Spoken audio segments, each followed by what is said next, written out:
and welcome while we read about the adventures of Huckleberry Finn, which is actually an incredibly famous and really good book. But the point of it is that it exposes the hypocrisy of slavery. It was written in 1885, but the story happens in the antebellum period before the Civil War. So at the start of the book, it's learned that Huckleberry Finn has become decently rich since the last book with Tom Sawyer, and that the widow Douglas and her sister, Miss Watson, have taken Huck into their home in order to try and teach him religion and proper manners. Instead, however, Huck sneaks out to join Tom's gang and pretend they're robbers and pirates. One day, Huckleberry Finn discovers that his father, Pap Finn, has returned to town. Since Pap has a history with violence and drunkenness, Huck is worried about Pap's intentions, especially towards his money. When Pap warns Huck that he should quit school and stop trying to better himself, Huckleberry Finn continues to attend school just despite Pap. Pap soon discovers Huck, kidnaps him, and takes him across the Mississippi River to a small cabin on the Illinois shore. Although Huckleberry Finn becomes somewhat comfortable with his new life, Pap's beatings become too severe, and Huck fakes his own murder and escapes down the Mississippi River.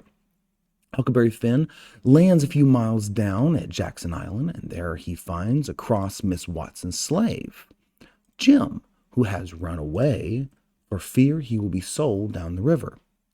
Huck and Jim, a runaway slave, soon learn that men are coming to search the island and that the two will escape down the river on a raft.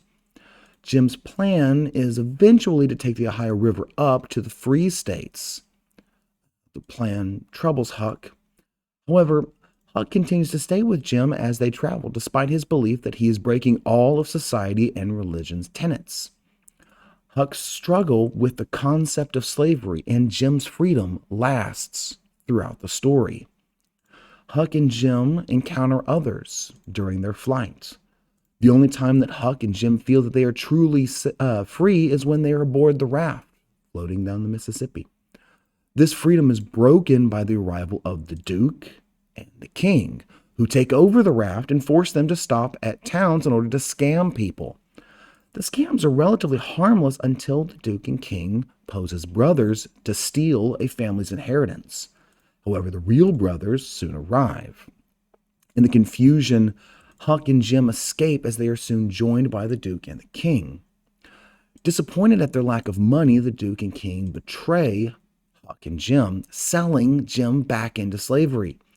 When Huck goes to find Jim, he finds Jim being held captive on the Phelps farm.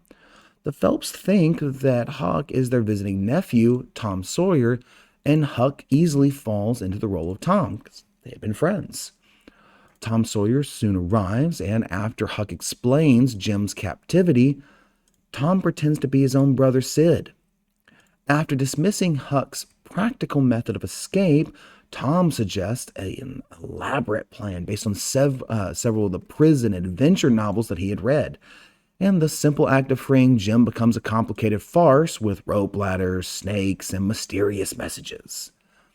During the escape, a farmer shoots Tom in the calf. Because Jim will not leave the injured Tom, Jim is captured again and taken back to the Phelps farm. At the farm, Tom reveals the entire scheme to Aunt Sally and Uncle Silas.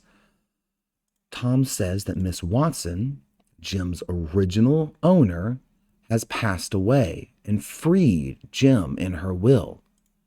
Tom had already been aware of the whole thing. The book was written by Mark Twain, and he often used food and language style to reflect Southern culture.